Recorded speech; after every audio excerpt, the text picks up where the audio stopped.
I've been in real estate for 29 years, and I don't regret how I built my career because I've been very successful.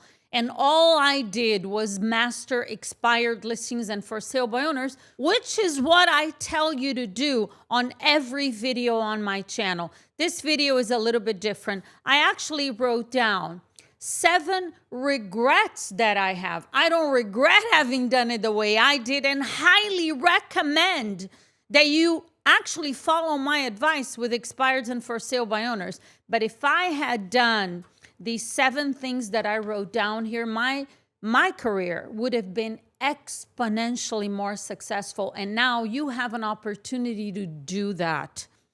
So the first regret that I wrote down is I never called my sphere of influence or past clients. Okay, if you're a brand new agent, you have no past clients. You got to go get some business to actually be able to call your past clients. That's how everybody starts. I had no sphere of influence when I started in real estate. And a lot of agents start with a small sphere, like people you know. I probably didn't even know more than 20 people. And the 20 people I knew, I was embarrassed to ask them for referrals. Probably wouldn't have gotten much out of them anyhow, but I never even asked.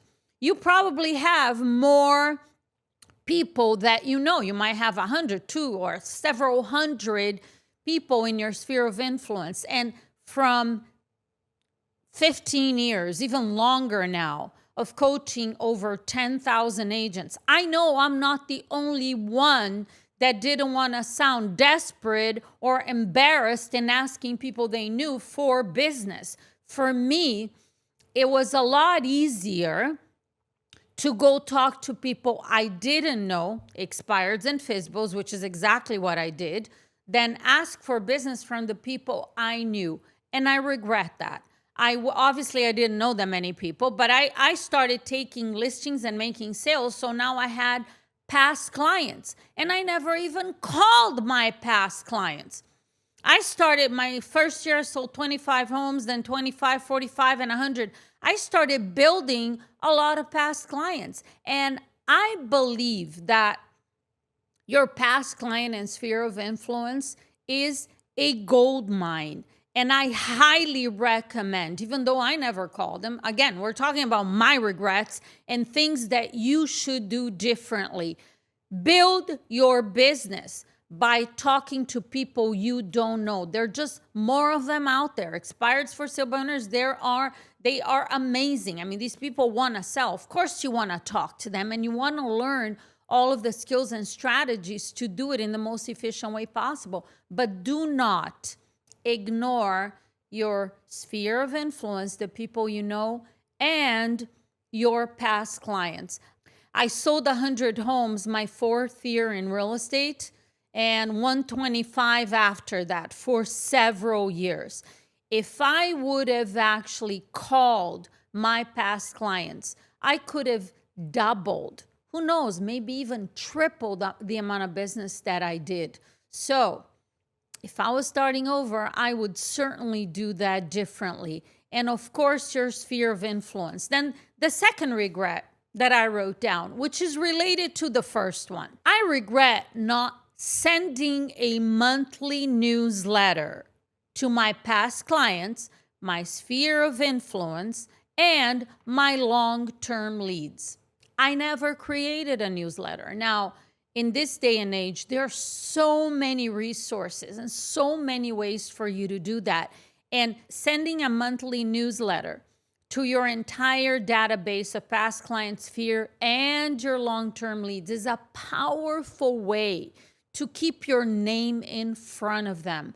And one advice that I would give you when it comes to that is make sure that you actually create a newsletter that would be of interest to people. I don't recommend using recipes and things to cook or silly advice. Make it real estate related. Some market stats, a new property you just listed or you just sold, some community activities, things that involve real estate and your community. Why is this so important? Because the power of sending out a monthly newsletter can be completely gone if it's just going to be one of those. And I'm sure you receive as many emails as I do that you just click delete because it's of no interest to me, and you send it to junk or you unsubscribed. Obviously, you don't want that happening to anything that you're sending out to your database. And I believe that since you are a real estate expert, you want to be viewed as an expert to all of these people. What better thing can you put on your newsletter than real estate and community information? Everyone is interested in what is happening in the real estate market because some people want to buy their first home. Therefore, they're interested in what's going on with real estate. And the people that already own a home, they have in their property one of their biggest assets. It's where a lot of their money is actually sitting in. So they're interested in what's going on. Is it going up, down? What's happening with interest rates? They don't need to be interested in buying or selling. They're still interested in knowing what's happening in real estate. And that's perfect for you because the more knowledge and information you provide in these newsletters about the business you're in, the more they see you as an expert. And having your name in front of them every month is a very, very powerful tool that you have in your hands. So make sure that you create that. Again, I never did, but I would definitely, if I was starting over, would do that today. Then the third thing I wrote down, wow, this is huge for every human being. I allowed some people to throw garbage at me. And that is a regret because garbage in terms of negativity, doubt, sharing their fears, the things that didn't work for them and the reasons why it didn't work. I protect my mind today more than ever. And I still could protect it even more. But when I first started in real estate, first of all, I didn't know that my beliefs and what I think had anything to do with my success. I started learning that little by little. And I know today that what's going on in your head, which is your mindset, your thoughts and your feelings, because your thoughts, check it out. You have a thought about anything, and it immediately, your body and mind are connected in a way that you feel certain feelings about what you're thinking. And then the way you feel makes you think more about that thing, and then it makes you feel more. It's the thinking feeling loop. And understand that your success in this business has everything to do about what's going on in your head. That is what it's about.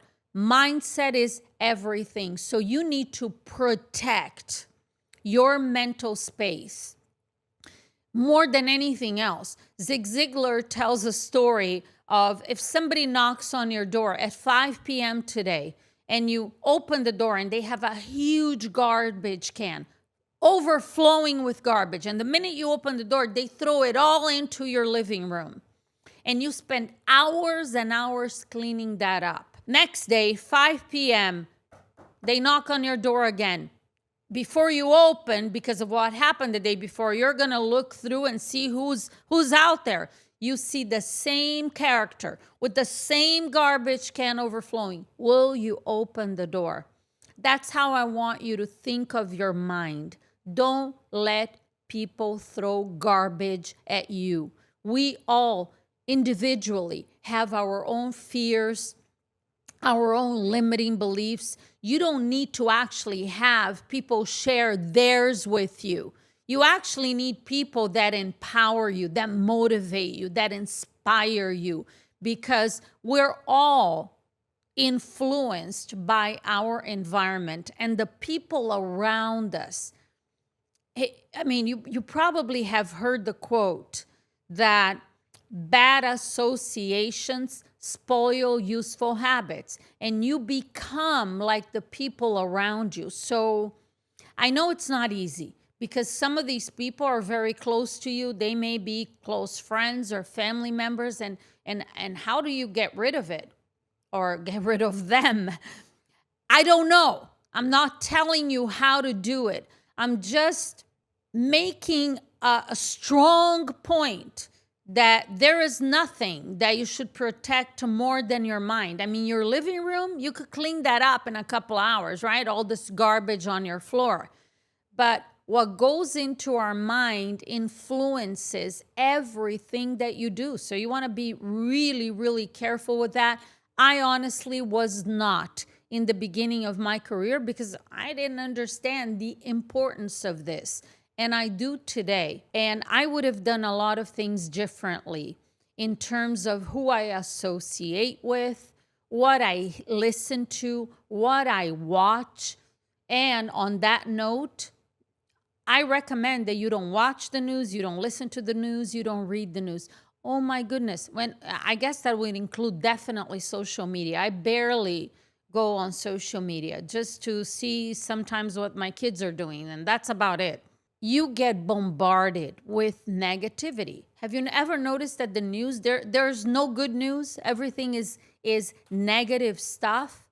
I know that when I read or I listen or I watch something negative, it immediately affects how I feel. And how I feel has a direct impact in what I do and how I do it. So, again, one of those things that I pay a lot of attention to it today, and knowing what I know after 29 years in this business, I would have certainly completely eliminated some people from my life a lot sooner. Here's number 4. Regret not fully pre-qualifying all of my appointments from day one. You know, I noticed I have this list here and they're totally different and totally unrelated, but they all had a huge impact in my career and they'll have an impact on yours. Pre-qualifying. I remember when I first started in real estate, I was so excited when I set a listing appointment because I was making calls like crazy. Nights and weekends, I was talking to 400 people a week. I had no idea how to handle objections, how to even make a listing presentation. I mean, I was just like taking action. And I started setting appointments and I would get so excited. The last thing I want to do is mess this up by pre-qualifying because I thought that pre-qualifying questions sounded sort of, it's like personal stuff. And they're going to, I made up these stories in my head, right? I'm going to ask them, how much do you owe on your property? And I'm going to ask them, are you planning on interviewing other agents? Well, I don't really want to know that. What if they're not thinking of interviewing other agents? And just because I asked, now they decided to do it. I'm putting stuff in their mind. And I'm going to ask them, how much do you owe? And they're like, that's personal information. I made up these stories about how they would respond. Every question I needed to ask, I found a reason not to. And what I now see as the single most important question. I remember I didn't even ask this question for probably my 3rd years when I started asking, will you be ready to list the property with me at the end of our meeting today if you feel confident that hiring me is the best decision you can make? I'm not going to ask that. I just made an appointment. I don't want him to think that I'm going to show up to list their house. I'm just going to, which I know it's how most agents think, and I thought that way too.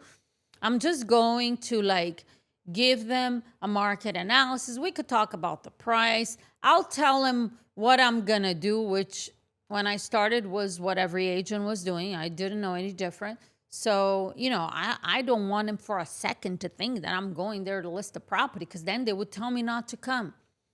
That was a mistake. And I regret it because I learned the hard way that not asking pre-qualifying questions always come back to bite me. Okay. So I would go on these appointments and I don't take the listing. And then because I wanted to learn, okay, so what's going on? What do I need to do? Why didn't I take this listing? Oh, because I didn't want to ask them if all decision makers were going to be there. And sometimes I would ask, even though I didn't want to, but I'm like, okay, I probably should. And then they would say, no, my spouse or significant other, whatever, they have to sign. They're on the deed and the tax record. I could see that. But they would say, no, they don't need to be here. They're really busy. I'm the one making the decisions. Whatever I tell them to do, they'll do. And then I would go on the appointment. And they would say, oh, at the end, right? Oh, I have to talk to my significant other here. And I'm thinking, I was even afraid to say, well, wait a minute, you told me over the phone that they would do whatever you want. I was afraid to actually ask any questions, sound confrontational, and lose the opportunity. And what I realized over time is that I wasted so much of my time. And I missed a lot of opportunities anyway by not pre-qualifying from day one. Because, I probably wouldn't have gone on some appointments. I would not have gone at the time when I went. Maybe I would have gone later. But that time I would have saved.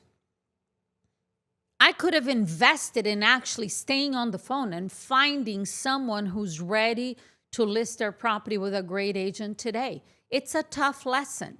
And I even had some people suggest and tell me I should pre-qualify, and I'm not comfortable, but I should have done it anyway. So I recommend that you learn how to do it the right way, because my fears of sounding confrontational, of having the appointment canceled, is because I didn't know how to deliver the words. Confrontational very often, or more often than not, is not because of what you are asking.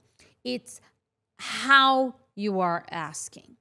The tonality, the body language, the way that you communicate has a much bigger impact in how people respond than even what you say. So when you learn how to do it correctly, it's not confrontational at all. You'll probably end up going on most of the appointments you set, and some will be canceled. And that is what actually best for you in that moment, because again, you could stay on the phone and go find somebody else. Number 5, I wrote down, I regret accumulating too many leads in my first 2 years in real estate. I actually teach my clients today, lead follow-up doesn't exist. It's now or never. I learned it the hard way. When I started in real estate, I was calling FSBOs and expireds from day one, even though I was actually terrified of expired listings, especially the new ones, because they sounded kind of crazy. They were angry and hostile, and I was Miss Nice Jackie, and it was not fun. For sub owners, I was not so scared of them. I mean, they were mostly nice. I mean, they were a lot nicer than expired listings, didn't hang up on me, so whatever, I could talk to them. But I accumulated too many leads because I was making massive amounts of circle prospecting calls. And meaning calling around the neighborhood for my first 2 years. Then my third year, I stopped. It was only. Do I regret making a lot of circle prospecting calls? No, absolutely not. I actually took several listings and made sales my first 2 years, but I also accumulated too many leads because it's just the nature of circle prospecting calls. Not everybody wants to sell right now like an expired and for sale by owner. And so you're going to find people that want to sell a few months from now or a year from now, and you're going to save them, and you got to call them every month. And it's the problem with that is there are so many people in every marketplace, enough people for you to achieve your goals that want to sell right now, and you know who they are. Expired listings, for sale by owners. And most real estate agents, they don't call them because they think those conversations are too hard and I just want to do what's easy. And if and when they decide to call them, they keep them as a lead. They don't believe that they could call a for sale by owner and set an appointment on the first call. They can, you can, but they don't know how. So they call for sale by owner and they say, oh, I'm not in a hurry and I'm getting a lot of activity, so call me in a month. And they're like, okay, I'll call you in a month. And you call a month later and they listed with somebody else like a day or two or a week after they spoke with you. Exact same thing with a new expired listing. You call them and they say, oh, I'm not selling anymore. Oh, okay. Well, do you think maybe next year? Yeah, call me in 6 months. Okay, well, I'll put him on my lead follow-up. I'll call him in 6 months. You call him a month later, they listed, there might even be under contract. So accumulating too many leads is a huge problem because you're going to learn that a lot of the leads you accumulate, if they're circle prospecting leads, some of them might actually end up doing business with you. A few of the ones that I accumulated ended up listing with me. The majority will not. These long-term leads, like, yeah, maybe in a year, they have no idea what they're doing.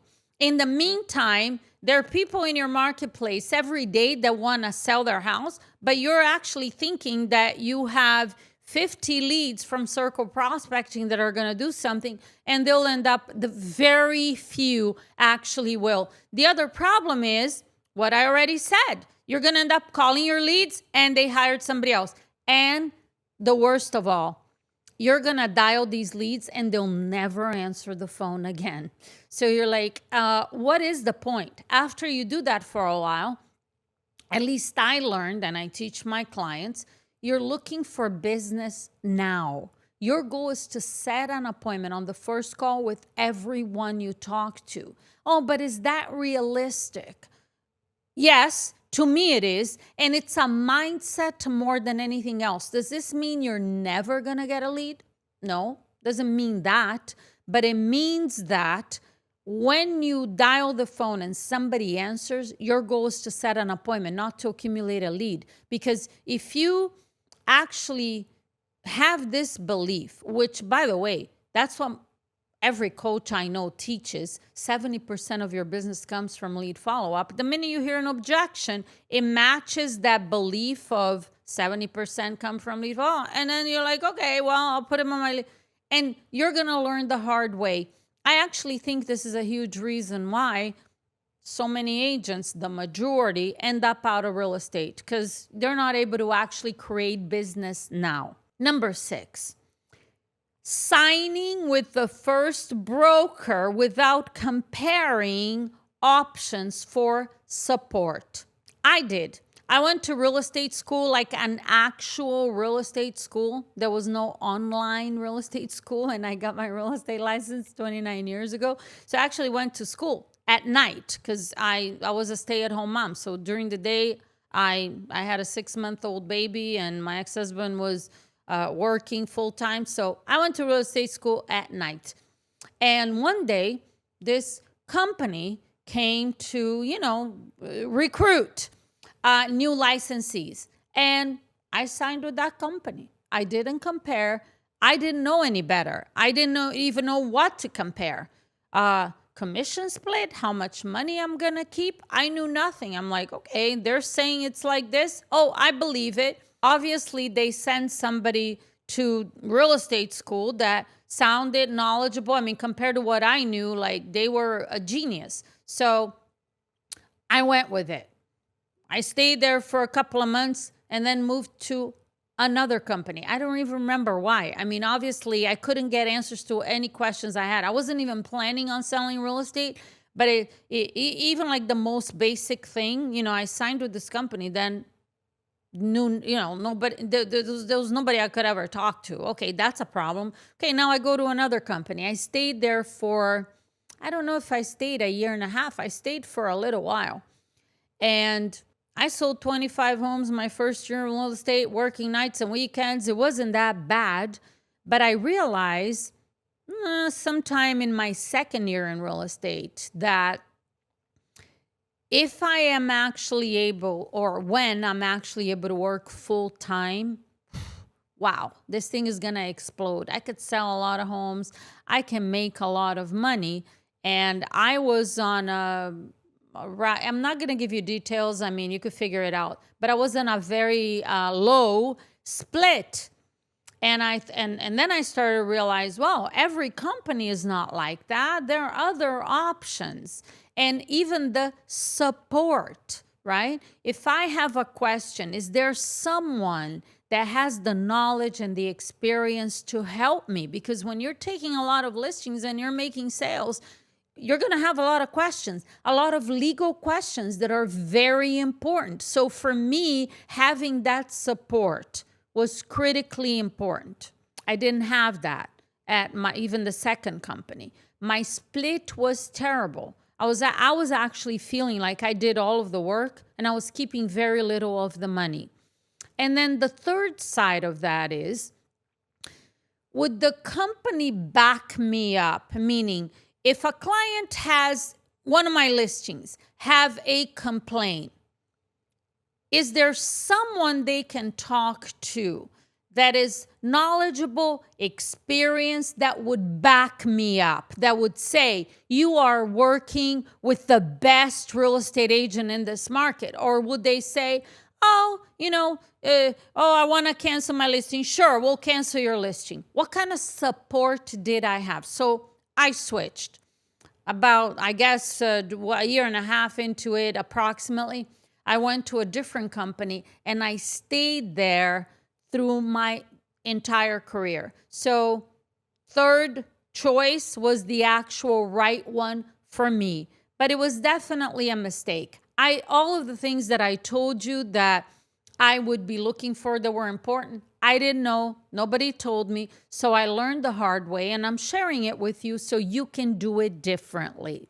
And the last regret that I wrote down, I never talked to anyone around me. Point number one was the past client sphere of influence. I'm not talking about that. I'm talking about wherever you go every single day, are you talking to everyone about real estate? I would have now, if I was doing it today, I would create a really cool name tag and I would walk around with this name tag wherever I go. I go to the grocery store, I go to Starbucks, I go to even the gym, anywhere. I want everybody to know that I am in real estate. And I would start real estate conversations with people. Oh, you're a real estate agent. Everybody's interested. Yeah, what's going on with the market? I would have the knowledge. I wouldn't be shy. I wouldn't be embarrassed. And you have to understand this. Now, hindsight is always 20/20, right? I understand that. And at the same time, when you see yourself as an expert, which even if you're brand new to real estate, you have to see yourself as an expert, work towards being an expert and show up that way. So before you could actually even become it. So in essence, point number 7 is this: outside of prospecting, which I did a lot of, I would not be a secret agent because there are endless opportunities. The average person out there that you run into, that you just see wherever you go, Starbucks, dry cleaner, hairdresser, barbershop, whatever things you're doing on a daily basis. The average person in this country knows at any given point at least 4 people that are thinking about buying, selling real estate. They heard a real estate conversation. 4 people every single year that is doing something related to real estate. The problem is I am a secret agent. I was very quiet, shy, and introverted. I'm not talking to strangers. Well, I built my business talking to strangers. And if I was starting over, that is exactly what I would do. And I suggest that you take these 7 points and apply to your career so you can just blow up and completely control the inventory of listings in your market. When you first start in real estate, it's not easy to focus on the activities that make you money. If you're a new agent struggling with that, watch this video where I will share with you the exact schedule of top listing agents.